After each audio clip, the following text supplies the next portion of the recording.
Assalamualaikum warahmatullahi wabarakatuh. Saya akan menjelaskan tentang materi reaksi kesetimbangan. Reaksi kesetimbangan, contohnya banyak beberapa contoh ya, terutama dalam tubuh kita. Contohnya di sini adalah email gigi. Nah, email gigi ini mengalami reaksi kesetimbangan. Nah, makanan asam menyebabkan lapisan email gigi menipis sehingga pasta gigi bersifat basah. Nah, nanti kita akan jelaskan lebih detailnya berdasarkan reaksinya ya, reaksi penipisan email gigi. Nah, pernah kan kita suka ngerasain kebanyakan makan yang asam, maksudnya yang manis, suka pengen yang asin. Kebanyakan makan yang asin, kita suka pengen yang manis ya. Nah, jadi sebenarnya ada reaksi kesetimbangan yang terdapat dalam tubuh kita ya. Begitu pula reaksi kimia yang lainnya dalam kehidupan kita sehari-hari. Gini deh, sebenarnya reaksi kesetimbangan ini pasti hubungannya sama reaksi kimia ya, makanya di sini ada reaksi kimia. Reaksi kimia tuh inget kan yang ada reaktan, produk, atau pereaksi, hasil reaksi ya, seperti itu. Nah, reaksi kesetimbangan antara itu. Nah, sebenarnya reaksi kimia itu ada dua ya, ada reaksi balik, ada reaksi tidak dapat balik. Contohnya dalam kehidupan sehari-hari seperti ini, ada reaksi kimia yang contohnya pembusukan atau pematangan buah ya. Nah, buah yang mau busuk bisa nggak kembali lagi menjadi buah yang bagus gitu, yang enak dimakan? Tentu tidak bisa kan. Terus kalau beras, kita masak beras menjadi nasi, bisa nggak nasi itu berubah lagi menjadi beras? Nggak bisa kan. Atau nasi yang sudah menjadi bubur, kita bikin bubur tidak bisa menjadi nasi lagi ya. Itu salah satu contoh reaksi kimia yang tidak dapat balik. Nah, atau disebutnya irreversible. Nah, lalu ada tidak reaksi kimia yang dapat balik? Nah, ada. Nanti kita akan bahas ya. Nah, kesetimbangan kimia ini hubungannya itu dengan reaksi yang reversible tadi, yang dapat balik. Nah, dan tetapan kesetimbangan nanti kita akan pelajari juga ya. Lalu pergeseran kesetimbangan dan faktor-faktor yang mempengaruhinya apa saja nanti kita akan bahas. Dan hubungan kuantitatif antara reaksi dan hasil reaksi. Nah, di sini ini yang banyak hitungan. Oke, kita awali dengan reaksi kimia. Seperti yang tadi saya bilang bahwa reaksi kimia itu ada dua, ada reversible dan ada irreversible. Kalau reaksi irreversible itu ditulis dengan satu anak panah ke arah produk atau ke kanan ya. Jadi ada kiri, ada kanan. Yang kiri sebagai reaktan dan kanan sebagai produk. Nah, reaksi akan berhenti setelah salah satu atau semua reaktan habis. Nah, beras semuanya akan menjadi nasi. Nah, sampai beras itu habis ya. Nah, produk tidak dapat bereaksi kembali menjadi reaktan. Nasi tidak bisa berubah lagi menjadi beras, seperti itu ya. Reaksi berlangsung tuntas atau berkesudahan. Nah, itu adalah ciri-ciri dari reaksi irreversible. Nah, contoh di sini adalah KOH ditambah HCl menjadi KCl dan H2O. Nah, ini kiri, ini kanan. Nah, ini tanda panahnya hanya searah. Beda sama yang ini. Kalau ini dua arah, ke kanan sama ke kiri, menuju produk dan menuju reaktan. Nah, persamaan reaksi untuk reaksi reversible ditulis dengan dua anak panah yang berlawanan. Ada yang menuju produk dan ada yang menuju reaktan. Yang kedua, reaktan bereaksi membentuk produk dan produk bereaksi kembali menjadi reaktan. Nah, yang ketiga, reaksi ke arah produk disebut reaksi maju, sedangkan reaksi ke arah reaktan disebut reaksi balik. Nah, contoh reaksi reversible adalah reaksi pembentukan dan penguraian amonia. Nah, ini amonia terurai menjadi nitrogen dan hidrogen. Nah, nitrogen dan hidrogen membentuk amonia. Nah, ini ada reaksi yang dapat balik. Jadi amonia bisa diubah menjadi nitrogen dan hidrogen, begitu pula nitrogen dan hidrogen bisa diubah menjadi amonia. Ciri-ciri kesetimbangan kimia. Reaksi berlangsung dua arah dan dalam ruang tertutup. Contohnya minuman yang ditutup, minuman aqua kita tutup ya, ditutup terus disimpan di jendela. Nah, itu contohnya itu contoh dari reaksi kesetimbangan. Ada reaksi air menjadi uap air dan ada reaksi uap air menjadi air. Itu salah satu contoh dari reaksi kesetimbangan juga. Laju reaksi ke kiri sama dengan laju reaksi ke kanan. Nah, itu contoh kesetimbangan. Yang ketiga, tidak terjadi perubahan makroskopis, tetapi terjadi perubahan mikroskopis. Jadi yang tadi saya contohkan, aqua tadi, air yang berada di dalam kaleng atau di dalam suatu wadah aja ya, sebenarnya itu mengalami perubahan mikroskopis. Kita melihatnya itu air saja ya, padahal sebenarnya air berubah menjadi uap berubah menjadi air. Terkadang kan kita suka melihat ada kayak seperti mengembun gitu ya. Nah, itu sebenarnya uap air yang berubah menjadi air gitu. Nah, jadi kejadian itu sebenarnya ada perubahan mikroskofisnya ya. Jadi kesetimbangan kimia itu sebenarnya kalau diibaratkan seperti jungkat-jungkit ya, kiri kanan. Kalau seperti yang kiri lebih berat, berarti yang kanan bakal naik ke atas, yang kanan bertambah gitu kan. Yang kalau sepertinya yang kanan dikurangi bebannya, berarti yang kiri bakal naik gitu kan. Seperti itu reaksi kesetimbangan kimia juga. Nah, bedanya ini reaktan sama produk. Jadi reaktan di kiri, kanan produk gitu. Jadi mereka itu akan mengalami pergeseran nanti ya. Pergeseran itu ialah yang disebut jungkat-jungkit gitu. Contohnya. Nah, di sini kesetimbangan homogen. Kesetimbangan homogen itu terjadi ketika reaksi kimianya itu wujudnya atau fasanya sama. Ini fasa gas. Ini gas. Ini aquos. Nah, itu disebut kesetimbangan homogen.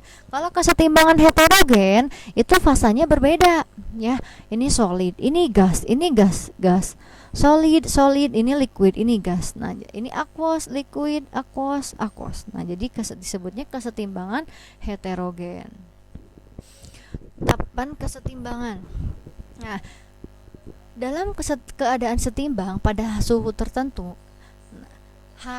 perlu diperhatikan ya, hasil kali konsentrasi produk dibagi hasil kali konsentrasi pereaksi yang ada dalam sistem kesetimbangan yang masing-masing dipangkatkan dengan koefisiennya mempunyai harga yang tetap. Nah, hasil bagi tersebut, nah disitulah yang dinamakan tetapan kesetimbangan atau dilambangkan dengan Kc. Jadi kalau ada suatu reaksi hidrogen ditambah iodida I2 menjadi, nah ini sebenarnya ada reaksi bolak-balik ya, menjadi 2Hi. Nah, Kc-nya atau tetapan kesetimbangannya adalah K sama dengan konsentrasi hasil atau konsentrasi produk. Nah, dipangkatkan koefisiennya, karena ini koefisiennya 2 makanya dipangkatkan 2 dibagi konsentrasi pereaksi. Pereaksinya apa saja? Hidrogen dan iodida. Di sini koefisiennya 1, di sini koefisiennya 1, makanya pangkat 1 pangkat 1. Tidak usah ditulis kalau pangkat 1 ya. Oke. Lanjut. Asas leket liar, bikin liar ya. Nah, apabila dalam suatu kesetimbangan dilakukan tindakan atau aksi, maka sistem kesetimbangan tersebut akan mengadakan reaksi sehingga pengaruh reaksi tersebut dapat diperkecil. 4 faktor yang mempengaruhi kesetimbangan adalah perubahan konsentrasi, perubahan volume dan tekanan, perubahan suhu, dan pengaruh katalis. Oke, pengaruh konsentrasi itu seperti halnya penambahan beban suatu jungkat-jungkit ya. Nah, apa yang terjadi ketika konsentrasi zat ditambah? Ketika konsentrasi zat ditambah, maka kesetimbangan akan bergeser dari arah zat tersebut. Nah, jadi kesetimbangan akan bergeser ke arah yang berlawanan dengan zat yang ditambahkan konsentrasinya. Nah, sebaliknya ketika konsentrasi zat dikurang, maka kesetimbangan bergeser ke arah zat tersebut. Nah, jadi ketika ditambah, kesetimbangan akan bergeser ke yang berlawanan dengan yang ditambah, sedangkan ketika konsentrasi zat dikurang, maka kesetimbangan akan bergeser ke arah zat tersebut. Nah, itu ingat-ingat ya, perubahan konsentrasi seperti itu.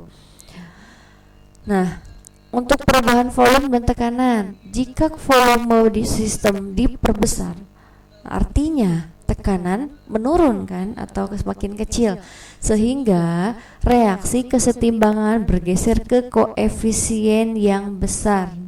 Nah, koefisien apa?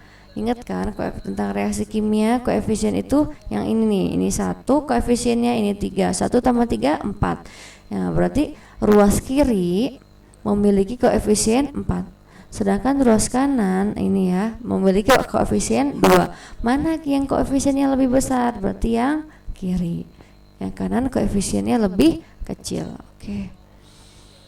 Nah, sebaliknya, jika volume sistem diperkecil, artinya tekanan diperbesar, sehingga reaksi kesetimbangan akan bergeser ke koefisien yang kecil ya. Paham ya? Nah, sedangkan perubahan suhu, ketika suhu diturunkan. Nah, ketika diturunkan, kesetimbangan bergeser ke reaksi eksoterm. Sedangkan suhu dinaikkan, kesetimbangan akan bergeser ke reaksi endoterm. Masih ingat kan? Eksoterm itu berarti suatu reaksi itu melepaskan kalor. Kalau melepaskan kalor berarti entalpinya negatif. Jadi ketika diturunkan berarti mengarah ke yang negatif reaksinya. Nah, sebaliknya ketika dinaikkan ke arah yang positif, endoterm itu positif atau membutuhkan kalor. Nah, gitu ya cara ingatnya, diturunkan ke negatif, kalau dinaikkan ke yang positif, gitu ya. Sedangkan pengaruh katalis ini hanya mempercepat tercapainya keadaan setimbang, gitu ya.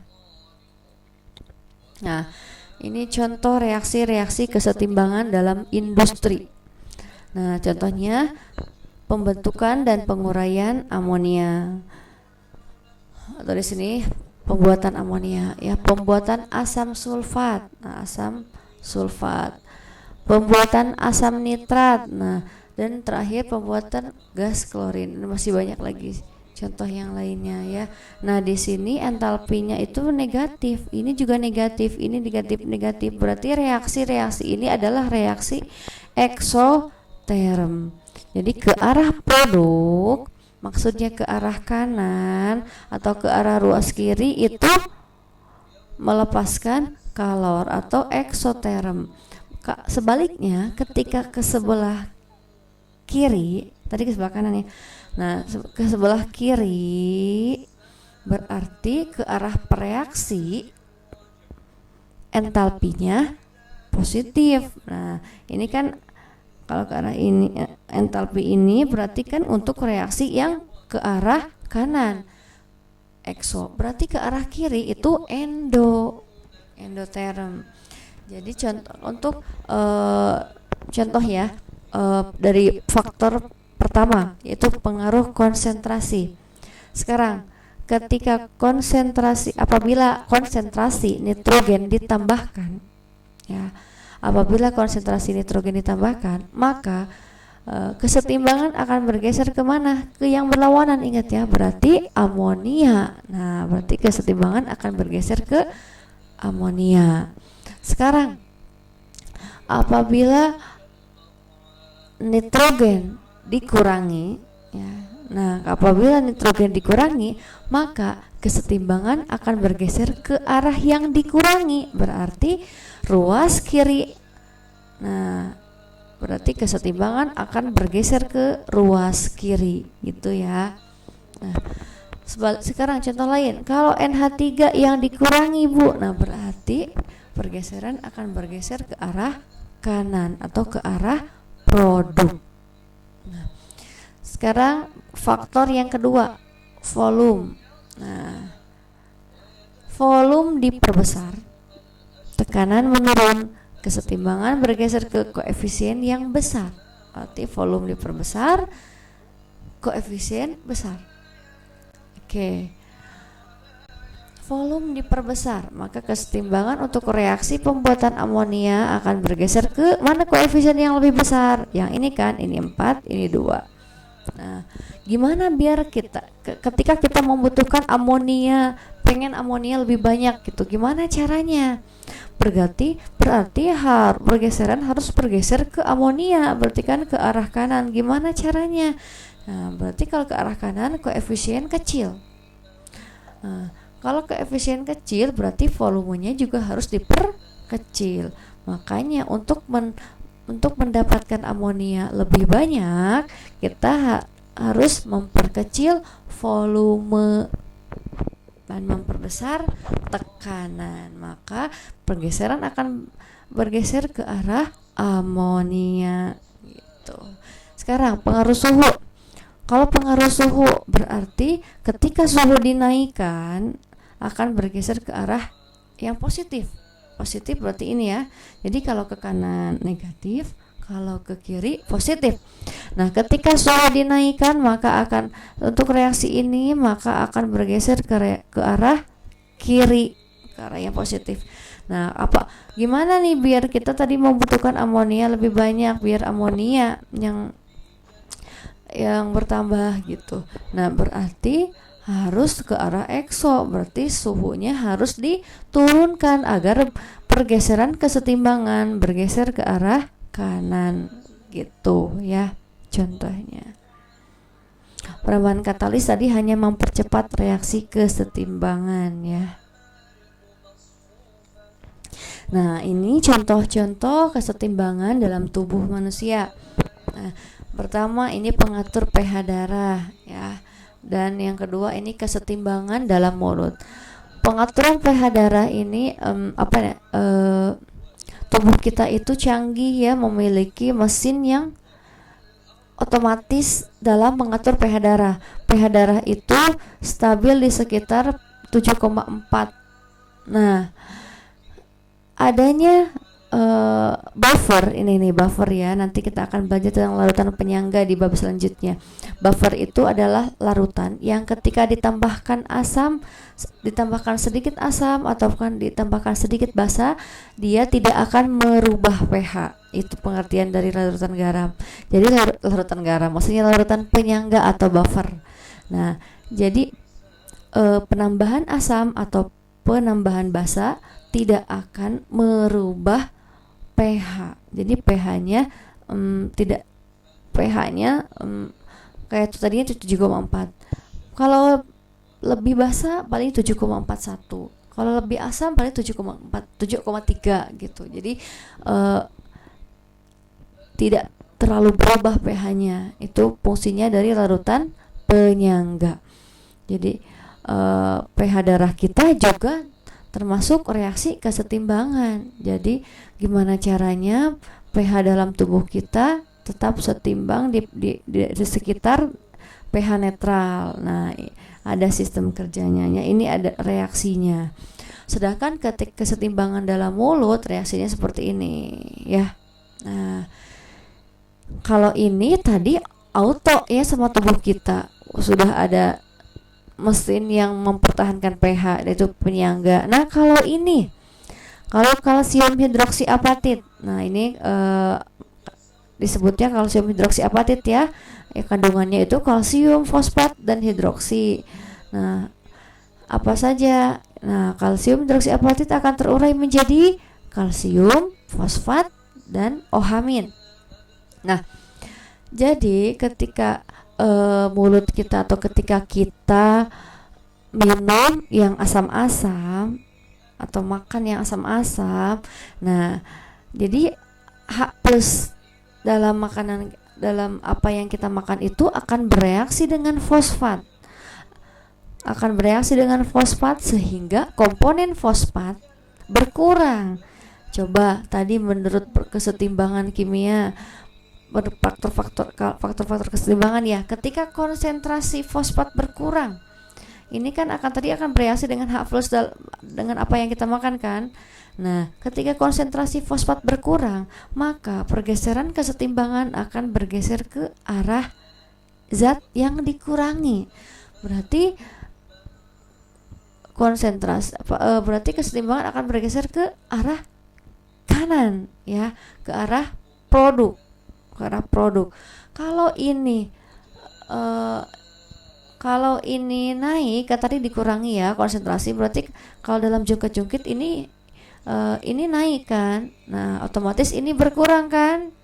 Nah, kalau yang ini berkurang, kalsium hidroksiapatitnya berkurang, otomatis email gigi kita terkikis tuh kalsium hidroksiapatitnya. Nah, makanya untuk gimana caranya biar seimbang lagi nih, biar kalsium hidroksiapatitnya naik lagi konsentrasinya, tambahkan basa. Kalau ini bertambah, kalau konsentrasi ini bertambah, konsentrasi produk bertambah, maka kalsium hidroksiapatit juga naik kan. Berarti pergeseran akan bergeser ke arah kiri kan. Kalau konsentrasi OH-nya ditambah, maka konsentrasi akan bergeser ke kiri. Nah, gitu kan. Nah, makanya pasta gigi itu bersifat basa.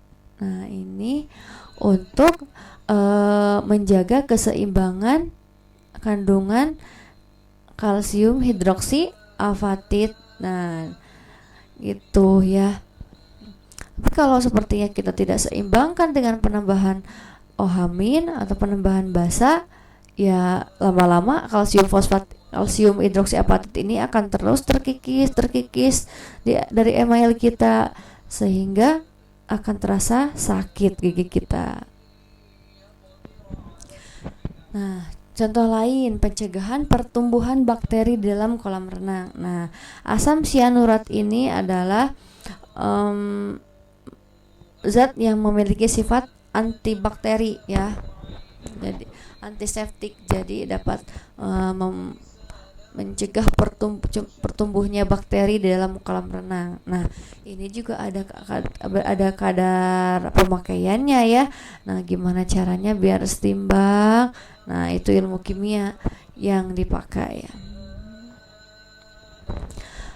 Masuk ke materi yang kuantitatif. Nah, jadi perhitungan dalam kesetimbangan kimia ini ya, ada perhitungan KC, ada perhitungan KP, ada perhitungan derajat ion disosiasi. Jadi derajat disosiasi itu seberapa besar penguraian suatu reaksi ya. Nah, ada hubungan KC dengan KP bagaimana? Nah, masuk ya. Tetapan kesetimbangan berdasarkan konsentrasi atau KC. Nah, berarti yang kita analisis konsentrasinya ya. Nah, tetapan kesetimbangan berdasarkan konsentrasi. Contoh reaksinya sebagai berikut. Nah, X, Y, Z itu sebagai koefisien ya. A, B itu pereaksi dan A2B2 itu produk ya. Tetapan kesetimbangan reaksi tersebut dirumuskan. KC sama dengan perkalian konsentrasi dari produk pangkat koefisiennya per perkalian konsentrasi per reaksi itu A2 pangkat koefisiennya kali konsentrasi B2 pangkat koefisiennya. Itu ya, gampang kan? Nah, yang berpengaruh dalam tetapan kesetimbangan itu hanya zat yang berfasa gas dan larutan aquos. Nah, ini yang ketika kesetimbangannya heterogen ya. Heterogen itu berarti kan fasanya berbeda. Solid, liquid, gas. Nah, jadi yang berpengaruh hanya yang gas sama yang aquos. Nah, ini dari reaksi NaHCO3 ini hanya gasnya cuma satu nih, CO2, maka ketetapan kesetimbangannya hanya yang diambil hanya konsentrasi dari CO2. Satuannya M molaritas. Nah, contoh soalnya. Ini contoh soal dari perhitungan KC ya. Kita lihat ya. Pada reaksi A, fase gas tambah B fase gas. Nah, ini reaksinya menjadi lebih sederhana C fase ya. gas Koefisiennya dan D fase sama-sama gas. 1, Nah, A, B, konsentrasi C, awal D. A itu 1 Nah, molar. di sini Konsentrasi B 2 molar. ketika Konsentrasi membahas A pada tentang suatu kesetimbangan reaksi, itu ternyata kita 0,5 pakai sistem molar, maka tetapan MRS. kesetimbangan atau M KC mula-mula, reaksi tersebut adalah berapa? R reaksi Jadi, setimbang. caranya kita Ya. bikin reaksi Jadi dulu. di sini A ada tambah konsentrasi B awal A menjadi dan kesetimbangan B ya. konsentrasi awalnya Jadi berapa. C Jadi tambah per B. reaksinya berapa banyak. Kita bikin mula-mula Nah. reaksi setimbang atau sisa. Nanti yang bereaksi Mula-mula berapa? konsentrasi Nah, awalnya ini A ya adalah sistem 1 molar, MRS. berarti di sini Nah, 1. konsentrasi awal Sedangkan A B-nya 1 2 molar, 1 berarti molar. di sini 2. Yang B 2 molar katanya. C sama D nggak ada.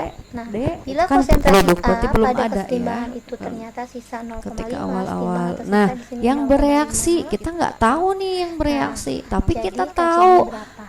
bila Dari 0,5 konsentrasi ini A berarti pada kita bisa hitung yang kesetimbangan bereaksi. 0,5 molar, Kalau berarti mula-mula ketika 1, setimbang kita sisanya tahu 0,5, nih berarti di 0,5. sini 1 Berarti dikurang kita harus 0,5, tahu, jadi kita sisanya akan untuk tahu bereaksi ya.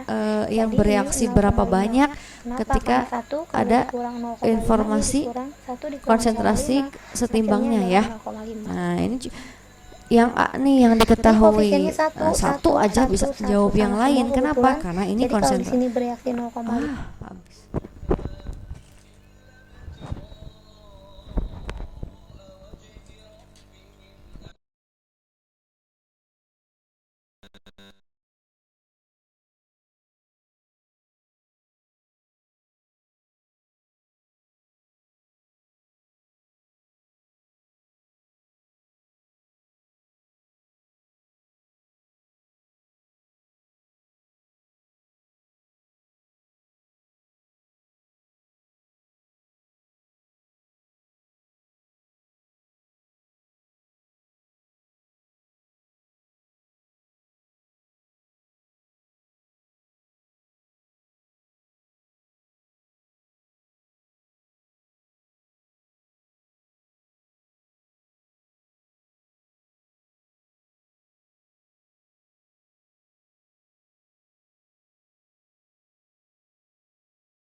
Koefisiennya 1 berarti di B kan koefisiennya 1 juga.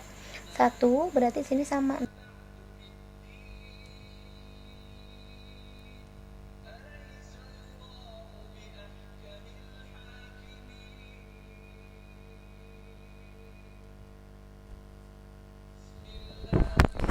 Oke, kita lanjut ya.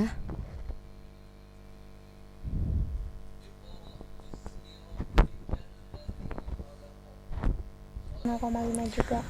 Oke, Sebenarnya ini nah berkurang, nah ini dengan nambah ya. tahu Satunya. setimbang Berarti berarti di kita sini tahu nambah 0,5 yang tambah bereaksi 1, berapa koefisiennya ini banyak. juga 1, Nah, berarti 0,5 jadi juga. yang Berarti bereaksi 2 ini dikurang gini ya, 0,5 ketika di sini terjadi reaksi adalah berarti 1,5. reaksi berkurang, Ini turun aja produk langsung bertambah 0,5 kan. Nah, ya. di sini Di sini ini 0,5 berkurang nih, yang ini gitu. bertambah. Nah, ini satuannya Nah, molar ya. Ini cuma 1 ditulis. min berapa? Yang isinya 0,5 kan. Berarti Nah, KC-nya otomatis adalah KC, eh, KC dengan sama 1 dengan diketahui, kita bisa konsentrasi mengetahui yang ada di C yang dikali bereaksi dengan yang lain. konsentrasi yang Kenapa? ada di Karena D. di sini koefisiennya Pangkatin 1 koefisien, semuanya. karena ini koefisiennya Berarti di 1, sini sama 1, semuanya. 1, berarti Ya. ini pangkat 1 semua. Jadi Dibagi kenapa bandingannya dengan 1 ya. 1 1 berarti sama Ini semuanya. Dibagi Nah, dengan yang dengan jadi mengetahui kanan, konsentrasi ada yang di kanan, bereaksi, dibagi kita dengan bisa yang kiri, tahu ya. nih konsentrasi Ini A, dalam keadaan pangkat 1, setimbang, cuma nggak usah ditulis kalau 1, B-nya juga pangkat 1. konsentrasi B, Koefisien C, jadi dan D pangkat. dalam keadaan Jadi sama setimbang. dengan konsentrasi C-nya 2 di min sini kita cek 0,5 berarti KC 1,5. sama dengan Ya, karena ini ini dikurangi ya begini. untuk reaksi. Nah, kalau ini ditambah KC sama dengan 0,5, konsentrasi 0,5. C-nya Yang ini 0,5, D bertambah berarti sini 0,5. 0,5. Nah, ketika sudah Dikali tahu dengan KC-nya, 0,5. ya udah tinggal Gitu ya. masukin kan ke Karena rumus sama KC. 0,5 Rumus sama KC, 0,5 dibagi KC dengan untuk reaksi ini adalah ini udah nanti kan konsentrasi konsentrasi C, Nah, karena dibagi dengan pangkatnya ini A, 1 A-nya berarti 0,5 nggak usah juga. dituliskan Sini konsentrasi C 0,5. kali konsentrasi D per sini konsentrasi B-nya A itu kali ternyata konsentrasi A. 1,5. Ya udah tinggal dimasukin angka-angkanya, Gitu. dapat deh jawabannya. Berarti ini sama ya. ini dicoret ya, Oke, 0,5 seperti dibagi itu. 1,5. Jadi di sini jawabannya 1/3 Itu ya, 0,3 ya 1/3 itu jawabannya. adalah 0,33. 1 dibagi 3 hasilnya ini nggak muat ya. Jawabannya Oke. 1/3. Nah, yang kedua, memanipulasi persamaan reaksi kesetimbangan untuk menentukan KC. Jadi ini adalah hubungannya KC ketika persamaan reaksinya itu nggak beda-beda jauh gitu. Jadi contoh ya, yang A ini SO2 tambah O2 menjadi 2SO3. Nah, ini 2SO2. Nah, ini juga 2SO2. Jadi kalau yang ini pembentukan 2SO3. Kalau ini penguraian 2SO3. Dibalik doang kan. Nah, gimana tuh kalau dibalik? Nah, sekarang kalau yang ini berarti sama aja kayak ini tapi dibagi 2 atau dikali setengah. Nah, gimana KC-nya ketika persamaan reaksinya tidak berbeda jauh? Hanya dikalikan atau hanya dibalik. Nah, berarti KC-nya gimana? Nah, untuk KC pertama kita tentukan dulu KC yang A ya. KC yang A katakanlah ini ya. Jadi SO3 pangkat 2 per SO2 pangkat 2 dikali konsentrasi O2 pangkat 1. Ini katakanlah KC-nya itu K1 ya. Nah, yang B ini kebalikannya dari yang persamaan reaksi A kan. Nah, kita katakanlah K2. Nah, KC yang A ini sama KC ini hanya dibalikkan. Makanya ketika hubungan antara K1 dan K2 itu bagaimana? Nah, ya udah, K2 adalah kebalikan dari K1. Jadi 1 per K1. Nah, oke. Ini kan. Nah, kalau ini kan kebanyakan nih kalau kita menuliskan ini ya udah 1 per K1 aja. Nah, sedangkan untuk yang C bagaimana? Nah, untuk yang C ini dikalikan reaksi A ya, dikalikan setengah atau dibagi 2 kan. Nah, 2SO2 dibagi 2 SO2 kan. Nah, 1 dibagi 2 1/2. Nah, atau dikalikan setengah, 2 dikali setengah 1. 1 dikali setengah setengah, 2 dikali setengah 1 kan. Nah, bagaimana K3? Nah, ini dia. Harga tetapan kesetimbangan beberapa reaksi kimia dapat dibandingkan satu sama lain katanya ya. Yang A, jika persamaan reaksi kesetimbangan dibalik, harga KC juga dibalik, maka 1 per KC. Nah, kayak ini 1 per K1. Nah, sekarang jika koefisiennya dikalikan faktor X. Nah, yang C ya dikalikan setengah kan. Harga KC yang baru merupakan harga KC lama. KC lama itu anggaplah yang A ya, ini KC lama ya. dipangkatkan X atau Kc pangkat X. Nah, berarti kalau ini nih K3 kan dikali setengah tuh. K3 adalah K1, ini yang lama kan, K1 yang lama kan. K1 pangkat setengah gitu ya. Jadi ini pangkat setengah. Nah, bagaimana jika koefisien reaksi kesetimbangan dibagi faktor Y? Nah, kalau dibagi faktor Y sama yang ini yang A dibagi 2 kan. Jadi C. Harga Kc baru merupakan harga Kc lama di akar pangkat Y atau akar Kc Y. Nah, kalau K3 ini berarti sama dengan K1 akar dari K1 kan. Jadi akar dari K1. Nah, bagaimana kalau reaksi-reaksi dijumlahkan? Harga-harga Kc maka harga-harga Kc dikalikan gitu ya. Nah, ini tetapan yang ketiga materinya adalah tetapan kesetimbangan berdasarkan tekanan parsial. Nah, kalau ini menghitung Kp ya. Nah, sama saja sebenarnya kalau Kp sama ini P produk ya, P produk per P reaksi sama aja kan ya, pangkat koefisien sama. Jumlah tekanan parsial tiap-tiap gas merupakan tekanan total P total suatu campuran gas PA. Jadi ketika tekanan parsial dijumlahkan tiap-tiap gas, maka P totalnya seperti ini katanya ya. P total sama dengan P A2 PB2 PA2B2. Jadi ditotalkan tekanan A2, tekanan B2 dan ditambah tekanan A2B2. Jadi total dari tekanan parsial semuanya. Nah, satuannya ATM ya. Tekanan parsial gas. Nah, ini rumus tekanan parsial gas adalah jumlah mol gas per mol total gas kali tekanan total. Tekanan total ini ya, tadi tekanan total dari semua tekanan parsial ya. Nah, ini dia. Kalau kita ingin mencari tekanan parsial A saja, tekanan parsial A2 saja, maka cara mencarinya adalah jumlah mol gas A2 per jumlah mol gas total, mol total gas dikali tekanan parsial total. Begitu pula kalau kita ingin tekanan parsial B2, berarti jumlah mol gas B2 per total mol gas kali tekanan parsial total. Begitu pula ketika kita pengen tekanan parsial produk atau A2B2 sama dengan mol A2B2 per total mol gas kali tekanan parsial total. Ini contoh soalnya. Oke, untuk suka kimia kali ini kita akan membahas tentang Kp atau kesetimbangan dalam tekanan, di mana di soalnya adalah sebagai berikut. Penguraian amonia 3 mol NH3 dipanaskan dalam suatu ruang tertutup sehingga sebagian terurai menurut reaksi kesetimbangan. Jadi 2 NH3 fase gas menjadi N2 fase gas ditambah 3H2 fase gas.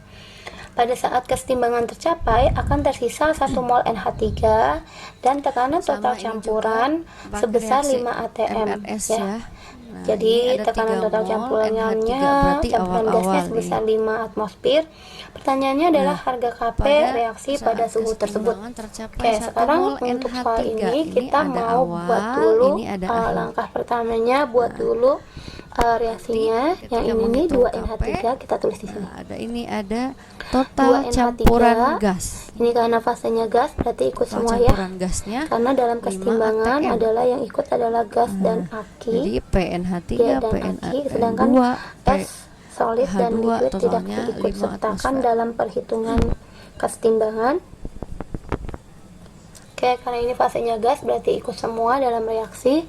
Maka yang pertama-tama kita tulis mula-mula reaksi dan setimbang. Oke, ini buat seperti ini. Nah, sekarang kita tulis molnya sebanyak 3 mol NH3. Berarti ini awalnya mula-mulanya adalah 3 mol. Lalu di sini belum terbentuk. Pada saat kesetimbangan tercapai 1 mol NH3, maka Kayak pada saat tadi aja kesetimbangan ya. tercapai 1 mol di sini kita letakkan. Nah, dengan Oke, tahu nah dari setimbangnya sini kita bisa bisa tahu tahu kalau yang bereaksi yang untuk bereaksinya NH3 berapa. adalah kalau Dan yang 3 mula-mula dikurangi 3 berapa yang mol, isinya 1. yang Nah, saat berarti setimbangnya 2 adalah mol. 1 mol atau sisanya 1 mol, maka yang bereaksi adalah 2 mol. Kenapa? Karena kalau 3 dikurang 1 kan hasilnya adalah 2 gitu. Nah, Atau 3 sekarang dikurang 2 untuk kan sisa 1. mengetahui Bisa seperti itu. yang Ya. reaksi Lalu di sini reaksi untuk nitrogen dan pada hidrogennya, saat nah pakai reaksi dia koefisien ya. akan berkurang ya. Nah, jadi pakai Reaksinya rumus ini yang di sebelah koefisien kiri yang akan berkurang jadi ditanyakan minus 2 per mol. koefisien Gimana, yang diketahui dikali mol untuk mol reaksi yang N2 dan, diketahui 3H2-nya, 1 maka per kita harus cari 2 dulu dikali untuk 2. mol N2 pada saat bereaksi itu. Koefisien yang ditanyakan yaitu koefisien N2 yaitu 1, yang diketahui adalah NH3, koefisiennya adalah 2, dikali dengan mol yang NH3 yang diketahui yang bereaksi adalah 2 mol dikali 2 ya, maka ini kesini jadi 1 mol begitu. Lalu untuk H2 nya gimana? Biasa kalian H2 yang bereaksi adalah koefisiennya 3 adalah per 3, 2 yang dikali ditanyakan kan mol H2, berarti yang ditanya adalah 3, yang diketahui adalah yang NH3 ya, molnya kan ada 2 mol, 3, koefisiennya adalah 2, NH3 itu dikali dengan 2 mol, ini coret sini jadinya adalah 3 kali 1 ya, hasilnya adalah 3 mol. Ini adalah mol yang bereaksi ya, mol pada saat bereaksi. Maka kita tulis untuk 1 mol itu punya N2. Karena dia produk maka dia akan bertambah 1 mol. Kalau reaksi kan akan berkurang, produk bertambah. Ini juga produk berarti bertambah jadi 3 mol di sini plus. Maka jadi setimbang tahu itu tuh tinggal mol-mol ditambah ke bawah. ketika Ini jadi 3 setimbang. mol, ini jadi 1 mol. Oke, jadi di sini udah dapat lengkap nih untuk mol pada saat setimbang.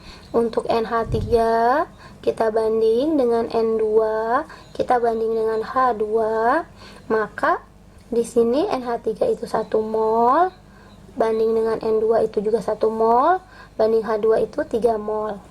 Maka bisa kita tahu tuh di sini kita lihat tekanan total mol campurannya berapa. sebesar 5 atm.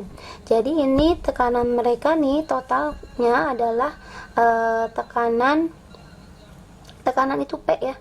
P total sama dengan 5 atm. Maka kita harus cari tekanan masing-masingnya.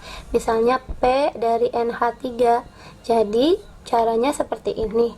Perbandingan molnya adalah NH3 kan 1 dibagi dengan mol keseluruhan ditambah 1 tambah 1 tambah 3, 1 tambah 1 tambah 3 dikali dengan mol totalnya ya.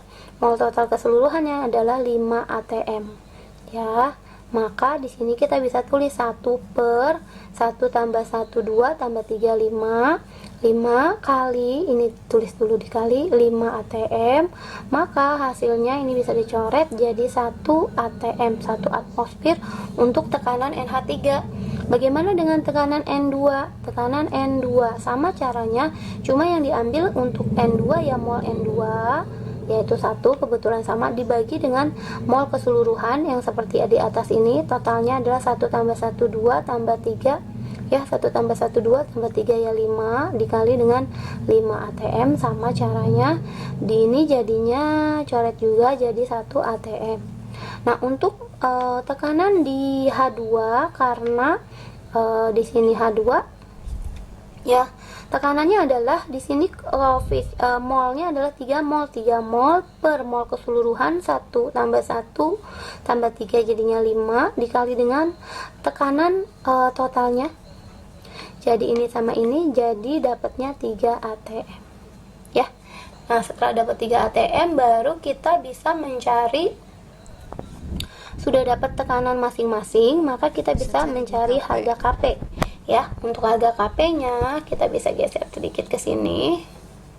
Ya, ini KP sama dengan, karena yang di sini adalah yang produk dari dipangkatin produk koefisien per dibagi P. dengan pereaksi dipangkatkan koefisien. Pereaksi. Berarti produknya adalah yang sebelah kanan setelah tanda panah ini. Yang ini adalah produk, berarti tekanan dari N2 karena koefisiennya 1 jadi tidak ditulis, dikali dengan tekanan dari H2 dipangkatin koefisiennya. Karena H2 itu koefisiennya 3, maka kita pangkatkan dengan 3. Pangkatin dengan 3 dibagi dengan, ya, yang di sebelah reaksi yang sebelah kiri, ya, dibagi dengan yang sebelah kiri, ya. Ini kirinya, karena ini fasenya gas-gas berarti ikut semua, dibagi dengan tekanan yang ada di sebelah kiri, NH3, ya.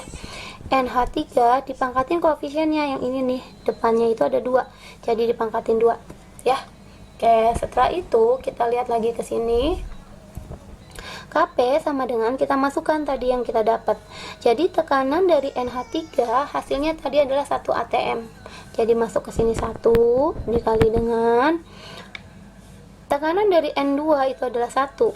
1 dipangkatin 3 dibagi dengan, ya. Ini kebalik ya aku naruhnya. PN2 ini 1, PH2 ini H2-nya yang ini. H2-nya itu yang ini 3 atm, kebalik naruhnya. Oke, di sini ya. Oke. Jadi 3 atm dipangkatin 3 lalu dibagi tekanan dari NH3. Nah, ini NH3-nya ada di bawah. Berarti di sini ya dipangkatin dengan 1 atm dipangkatin dengan 2 koefisiennya. Maka hasilnya adalah di sini 1 dikali 3 pangkat 3 itu 27. Ya, 1 kali 27 ya tetap 27 dibagi dengan 1 pangkat 2 ya 1. Jadi hasilnya adalah 27. Jadi tekanan kesetimbangan tekanannya adalah 27. Satuannya adalah atm kuadrat di sini. Ya. Oke. Semoga bisa mengerti. Contoh soalnya ya. Nah, sekarang bagaimana hubungan KC dan KP? Nah, hubungan KC dan KP diturunkan dari hukum gas ideal ya. Hukum gas ideal ya dari rumus P Pi N RT, di mana N dan P adalah M. Jadi P sama dengan MRT. Nah, ini reaksinya nggak ditulis ya. Intinya KP itu adalah P produk per P pereaksi. Jadi ini reaksinya adalah 2A tambah B menjadi 2C.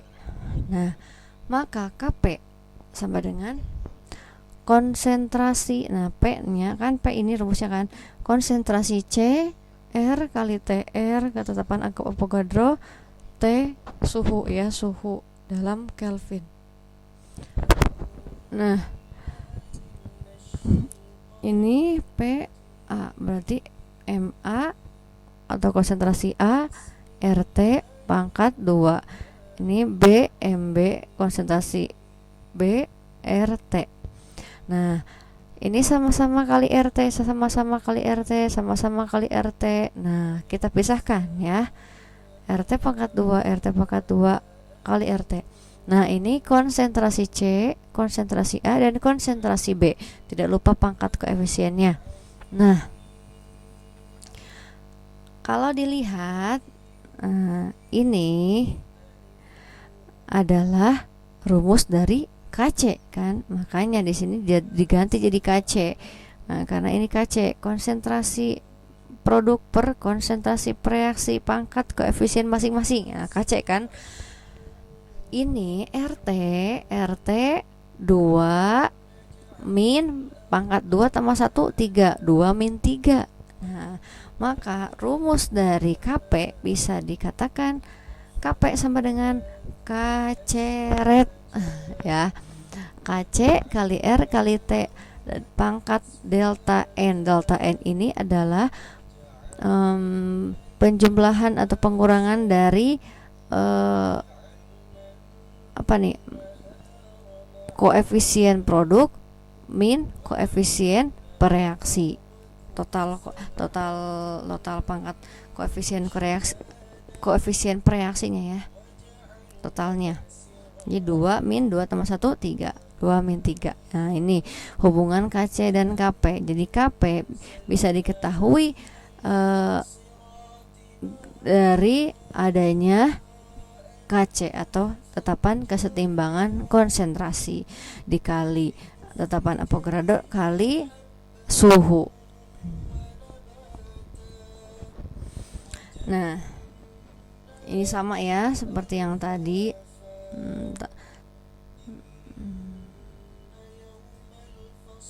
Contoh soalnya. Nah, jadi reaksi ini diketahui Kc-nya adalah 1,2 kali 10 pangkat 3. Nah, suhunya ada, tetapan Avogadro-nya 0,082. Nah, ditanyakan Kp-nya, gampang berarti ya. Kc kali R kali T. Oke, untuk suka kimia kali ini kita masih membahas tentang hubungan. Kali ini kita mau baca tentang hubungan Kp terhadap Kc. Kp itu adalah keseimbangan tekanan dan Kc adalah kesetimbangan.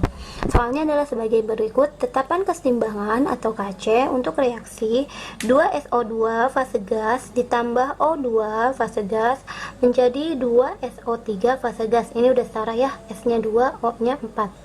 Ini S-nya 2, ini O-nya 4, tambah di sini 2 jadi 6, di sini juga O-nya jadi 6. Kalau pada 900 Kelvin adalah 1,2 kali 10 pangkat 3. Tentukan nilai Kp-nya. Jadi Kc-nya udah diketahui, di sini Kc sudah diketahui nilainya 1,2 kali 10 pangkat 3 atau 1200. Nilainya 1200, lalu suhunya adalah 900 Kelvin. Udah dibuat derajat Kelvin. Nanti kalau belum menjadi satuan Kelvin, kita harus buat dulu menjadi Kelvin ya, karena standarnya yang dipakai adalah Kelvin. Lalu R itu adalah tetapan gas. Biasanya nilainya memang tidak ditulis, tapi sudah ketetapan nilainya 0,08205. Satuannya SI ya, standar internasional. Nah, di sini pertanyaannya adalah Kp, kesetimbangan dalam tekanan. Sebelumnya kita harus nyari delta N dulu. Kenapa? Karena nanti Kp itu jawabnya di sini. Kp itu sama dengan Kc dikali dengan R kali T lalu RT pangkat delta N. Ya, delta N itu apa? Delta N itu koefisien yang ada di sebelah kanan. Ini kan setelah tanda panah ini adalah kanan, koefisiennya adalah 2 dikurang jumlah koefisien yang ada di kiri. Yang di kiri ini 2, di sini 1, cuma nggak ditulis. Ya, berarti 2 tambah 1. Dan yang ikut adalah fase gas aja, fase gas dan aki ya. Kalau solid dan liquid tidak diikut sertakan dalam perhitungan delta N. Berarti di sini 2 dikurang 3 jadi sama dengan min 1 ya. Delta N nya udah dapat minus 1, maka kita masukin Kp sama dengan Kc nya adalah 1200 dikali dengan RT. Ini kita RT nya kita masukin 0,08205 dikali dengan suhunya 900 dikali dengan dipangkatkan dengan delta N. Delta N nya adalah minus 1. Ini minus 1. Maka untuk mencarinya tinggal kita buat seperti ini, 1200. Jadi biar positif, pangkatnya positif, maka ini kita turunkan ke bawah ya. 0,08205 kali 900. Ini jadi pangkatnya positif 1 karena diturunkan ke bawah ya. Maka hasilnya adalah 1200. Ini kalau kita hitung hasilnya adalah 0,08205 kali 900 73. Oke, dari tadi saya bilang RT 845. Kalau dibagi hasilnya 1200 dibagi 73,845. Bukan tetapan Avogadro ya, tapi tetapan gas umum. Tetapan Avogadro 6,02. Berapa lagi ini kita bulatkan aja 16,25. Penentuan jumlah partikel. Ya, Maaf itu ya. adalah nilai Kp-nya. Begitu. Oke, semoga Nilainya benar bisa ya, mengerti ya. 0,082. Oke, udah ya. Sip. Derajat disosiasi. Disosiasi adalah reaksi penguraian suatu zat. Penguraian suatu zat menjadi zat yang lebih sederhana. Oke ya, itu disosiasi. Jadi dalam ruang tertutup disosiasi berakhir sebagai reaksi kesetimbangan sehingga disebut kesetimbangan disosiasi. Nah, adapun derajat disosiasi merupakan banyak zat yang mengalami disosiasi. Makanya alfa, nah dilambangkan dengan alfa ya, sama dengan jumlah mol zat yang terurai berapa per jumlah mol zat awal. Nah, oke, contoh soalnya. Nah, dalam ruang bervolume 2 liter sebanyak 4 mol gas amonia terurai menurut reaksi berikut. Nah, amonia terurai menjadi nitrogen dan hidrogen. Jadi disosiasi ini penguraian zat amonia atau suatu zat menjadi zat yang lebih sederhana. Nah, nitrogen dan hidrogen. Jika pada keadaan setimbang terdapat 2 mol gas NH3, tentukan. Nah, ini keadaan setimbang, berarti ini ya terakhir ketika ada setimbangnya yang ketika sudah terurai kalau setimbangnya. Besarnya derajat disosiasi sama Kp jika tekanan total sebesar 3 atm.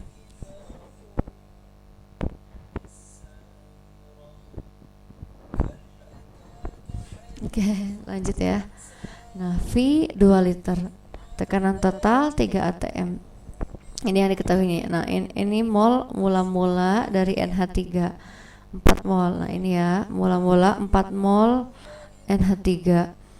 NH3 dalam keadaan setimbang biasa awal akhir. Dengan mengetahui awal akhir, kita bisa mengetahui yang ketika bereaksinya. Nah, di sini kata MRS kita ubah jadi mula-mula terurai. Jadi terurai itu yang bereaksi ya. S setimbang. Jadi seperti biasa tulis dulu reaksinya. Terus awal-awal ada berapa tuh amonianya? Ada 4 mol. Nah, terus setimbangnya 2 mol. Nah, kita bisa mengetahui yang terurainya 4 dikurangi berapa yang hasilnya 2, berarti 2 kan. Nah, mengetahui satu saja kita bisa mengetahui mol yang terurai dari zat yang lain dari koefisiennya, dari perbandingan koefisien ya. Jadi kalau untuk nitrogen 1 dibagi 2 dikali 2. Jadi